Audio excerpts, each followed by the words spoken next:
السلام علیکم، میں ہوں آمنہ اور آپ دیکھ رہے ہیں ہمارا یوٹیوب چینل سٹننگ فیکٹ۔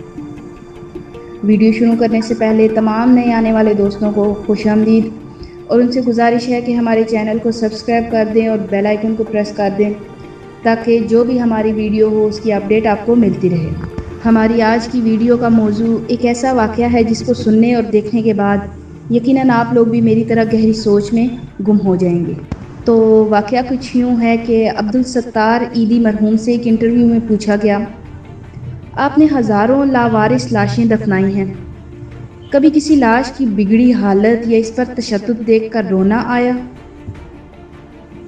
انہوں نے آنکھیں بند کر کے گہری سوچ میں غوطہ زن ہوتے ہوئے کہا، تشدد یا بگڑی لاش تو نہیں، البتہ ایک مرتبہ میرے رضاکار ایک صاف ستھری لاش لے کر آئے جو تازہ انتقال کیے ہوئے بزرگ کی تھی، مگر کسی پڑھے لکھے اور کھاتے پیتے گھرانے کی لگ رہی تھی۔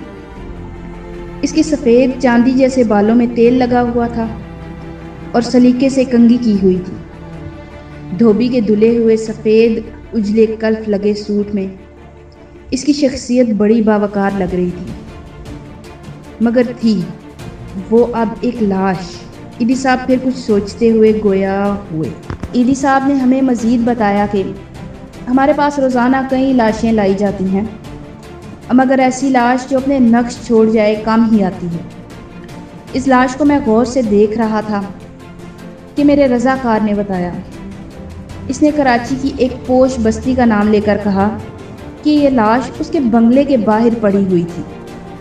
ہم جو ہی بنگلے کے سامنے پہنچے تو ایک ٹیکسی میں سوار فیملی جو ہمارا ہی انتظار کر رہی تھی، اس میں سے ایک نوجوان برآمد ہوا اور جلد بازی کا مظاہرہ کرتے ہوئے ایک لفافہ ہمیں تھماتے ہوئے بولا، یہ تدفین کے اخراجات ہیں۔ پھر وہ خود ہی بڑبڑایا، یہ میرے والد ہیں، ان کا خیال رکھنا، اچھی طرح غسل دے کر تدفین کر دیں۔ اتنے میں ٹیکسی سے آواز آئی، تمہاری تقریر میں فلائٹ نکل جائے گی۔ یہ سنتے ہی نوجوان پلٹا اور مزید کوئی بات کیے بغیر ٹیکسی میں سوار ہو گیا اور ٹیکسی فراٹے بھرتی ہوئی آنکھوں سے اوجھل ہو گئی۔ ایدی صاحب بولے، اس لاش کے متعلق جان کر مجھے بہت دکھ ہوا اور میں ایک بار پھر اس بدقسمت شخص کی جانب دیکھنے لگا تو مجھے ایسا لگا جیسے وہ بازو واہ کیے مجھے سوالات کر رہا ہو کہ ایدی صاحب، ساری لاوارث لاشوں کے وارث آپ ہوتے ہیں، مجھ بدقسمت کے وارث بھی آپ بن جائیں۔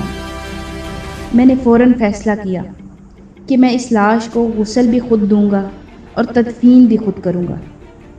پھر جوں ہی غسل دینے لگا تو اس اجلے جسم کو دیکھ کر میں سوچ میں پڑ گیا کہ جو شخص اپنی زندگی میں اس قدر معتبر اور حساس ہوگا، اس نے اپنی اولاد کی پرورش میں کتنے جتن کیے ہوں گے اور کتنے ناز و نام اٹھائے ہوں گے، مگر بیٹے کے پاس تدفین کا وقت بھی نہ تھا۔ اسے باپ کو قبر میں اتارنے سے زیادہ فلائٹ نکل جانے کی فکر تھی۔ اور یوں اس لاش کو غسل دیتے ہوئے میرے آنسو چھلک پڑے۔ پھر وہ اپنے کندھے پر رکھ کے کپڑے سے آنسو پونچھتے ہوئے بولے، اس دن میں انسانیت کی ڈوبتی نیا پر رو پڑا۔ کاش کہ ہم اپنی اولادوں کی عیش و عشرت کے بجائے بہتر تعلیم و تربیت پر زیادہ فوکس کریں۔ تو دوستو، اپنے والدین کا خیال رکھیں کیونکہ انہوں نے آپ کو پالنے کے لیے اپنے دن رات ایک کر دیے تھے۔